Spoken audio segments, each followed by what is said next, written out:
Welcome to the deep dive. Today we're tackling osteoarthritis of the hip. It's something a lot of people know about or know someone who has it. Yeah, exactly. And Yeah. we're going to, break down some key revision notes on it. Right. Usually we pull from lots of sources, but today it's really focused on these notes to give you that clear, high-yield understanding for study or just general knowledge. Yep. The mission is clarity on hip OA, the essentials you need. Okay, let's start with the basics then. What exactly is osteoarthritis of the hip? So fundamentally, it's a degenerative joint disease, Degenerative meaning. meaning it involves the breakdown of the joint tissues, Yeah. specifically the cartilage that cushion between the bones in the hip and the underlying bone itself start to wear down over time. And that leads to the problems people feel. Precisely. Hip pain, stiffness, finding it harder to move. Those are the classic consequences. Okay, so what causes this wear and tear? Well, it's usually a mix of factors. There's definitely genetic components. Some people are just more predisposed. Then there are mechanical influences, like how the joint's been used or loaded over the years. And of course, age-related changes play a significant role. So it's not just one thing. Not usually, no. The exact trigger isn't always fully understood, which keeps it interesting from a research perspective. Right. Who tends to be more at risk then? Are there clear groups? Yeah, there are. We actually use a mnemonics sometimes, a GO-JO. The GO-JO? Okay, break that down. Sure. A is, for advanced age, it gets much more common as we get older. G for genetic predisposition, like we mentioned. Okay. O is for obesity. Extra weight puts more stress on the hips. And the final JO stands for joint outcomes, meaning things like previous joint injuries. Ah, okay. The GO-JO. Simple enough. And we also know it's generally more common in females. Certain occupations involving heavy lifting or repetitive stress on the hips are risk factors too. Oh, and pre-existing joint deformities. Got it. So physiologically, what's happening inside the joint? The core issue is that gradual loss of cartilage. You lose that smooth protective layer. Then you start getting bone rubbing against bone, that bone-on-bone friction people talk about. It's painful, obviously. Ouch, yeah. The body might also try to compensate by forming little bony growths called bone spurs or osteophytes around the joint. And inflammation often plays a part in the pain and stiffness too. Makes sense. If someone comes in with hip pain, though, how do you know for sure it's OA? What else could it be? Good question. That's where differential diagnosis comes in. We need to rule out other possibilities. Like what? Things like rheumatoid arthritis, which is more of an autoimmune inflammatory condition, a vascular necrosis, that's where the bone tissue dies due to lack of blood supply. Okay. Also, labral tears, damage to the cartilage ring around the hip socket, and just, other hip joint disorders. Getting the right diagnosis is key. Absolutely. How common is hip OA here in the UK? It's very prevalent, primarily affects adults over 50. The stats suggest around 8 to 10% of people age 45 and over the UK are affected. Wow, 8 to 10%. That's quite significant.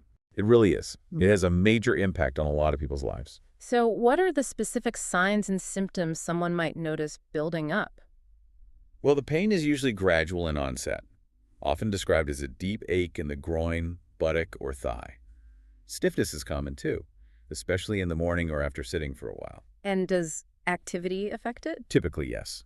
The pain often worsens with activity, like walking or standing, but tends to improve with rest. And people notice a reduced range of motion in the hip. Anything else on examination?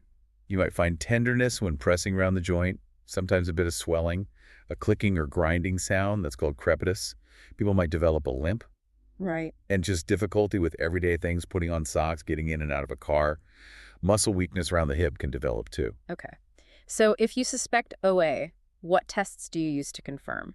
X-rays are usually the first step. They're great for visualizing the joint space narrowing, seeing those bone spurs and other bony changes. Pretty standard then. Yeah.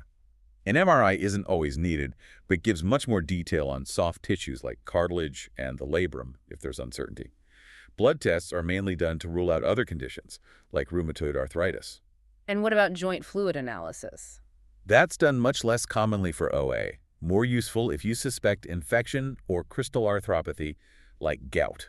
Right. So once diagnosed, how is hip OA managed in the UK? What are the options? It's usually a multi-pronged approach.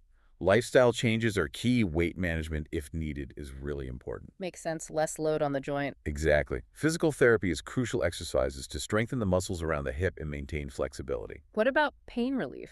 Simple painkillers like acetaminophen or paracetamol are often tried first. Non-steroidal anti-inflammatories, NSAIDs, can help too, but you need to consider side effects. Hmm. For more localized relief, corticosteroid injections directly into the joint can sometimes provide temporary benefit. Temporary. Okay. And using assistive devices like a cane or walker can help with mobility and reduce load. And surgery. Surgery, specifically hip replacement, is usually reserved for severe cases where pain and disability are significant and haven't responded to other treatments. Okay. What's the general outlook, the prognosis for someone with hip OA? It tends to be a slowly progressive condition. It generally worsens over time, but the speed varies a lot between individuals. But management helps. Yes, early intervention and consistent management can significantly help control symptoms and maintain function for longer. But the underlying joint damage itself is generally considered irreversible. Right. Are there any specific complications to be aware of? Definitely. The main ones are reduced quality of life because of the pain and limitations. Over time, you can get joint deformity and muscle atrophy or wasting. Okay. There's also an increased risk of falls and fractures, partly due to the pain, weakness, and changes in gait. And as we mentioned, the potential need for hip replacement surgery down the line is a major consideration. So just to quickly recap, hip OA is that common degenerative joint issue causing pain, stiffness, reduced movement, influenced by age, genetics, obesity, past injuries, remember, a GOJO. Yep. It involves cartilage loss leading to bone-on-bone friction, maybe bone spurs. Diagnosis uses x-rays mainly. Management is layered lifestyle, physio, pain relief, maybe injections or surgery. Exactly. It progresses slowly, management helps symptoms, but complications like reduced quality of life and falls are risks. It really makes you think, doesn't it? Considering how prevalent it is, what sort of simple, proactive lifestyle things could people maybe consider just to support their general joint health long term? That's a great takeaway question. It's Yeah, definitely yeah. something for everyone to consider. For listeners wanting to dive deeper or need solid revision resources, do check out pastthemsra.com and also freemsra.com. Great resources. Thanks for joining us for this deep dive.